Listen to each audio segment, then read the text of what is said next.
Ramogi, migao mar thieth koro puoyo okenge ma Wasegoyo nyaka ne sirikal mar Kenya Kwanza donjie loch. Migao no yango ni Wasegoyo okang e chenro mopogore opogore ka achiel kuomgi en rio sekta mar nyamrero ma pacho ka. Jafwambo mar Judith Omondi miyo waler mar wachno. Ndalo sekalo 100 nyaka ne piny owacho mar William Ruto chak tich ayanga e pacho kae. Migepe mopogore opogore bende ne okawo tich koa kuom mane gin jotend migepe sirikand Uhuru Kenyatta. Mane en jatend migao mar thieth Mutahi Kagwe bende ne ochiwo kede ne ma en jatend migao no sani Nakhumicha tarik 31 dwe mar 10. Dweche 2 rumo ka Nakhumicha nitiere ofis.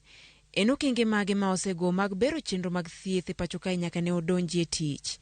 Odiochieng' ma kawuono obedo odiochieng' mokwongo motwake malach kod jofwambo. Okoni omor mar tiyo kod tend counties e yiero maromo nyamrero 90,000 e counties duto ma pacho ka magigeno ni biro konyo e bero chenro mag thieth e pacho kae. Nyamrero kinde mathoth itiyogo e chopo ne jopiny e yo mayot. Miyo ma gilero ni en okang' maduong' ma gisegoyo nyaka ne gidonji e ofis. The community health workers are a pivotal part of our universal health coverage agenda.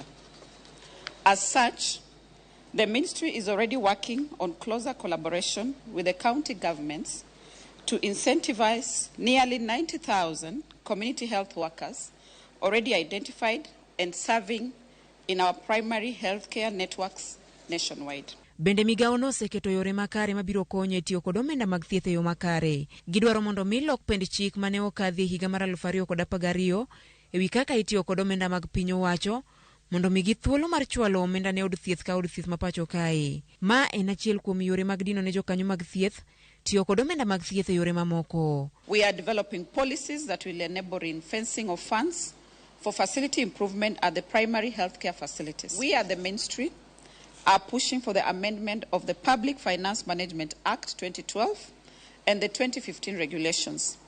This will allow for disbursement of funds as grants directly to health facilities.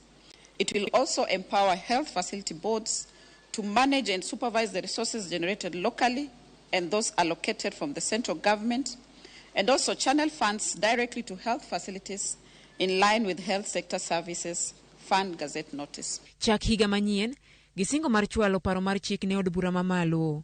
Poni od bura mamalo puodho paro ni thoth tije mathoth mag thieth biro bedo kitimo e yor mbui.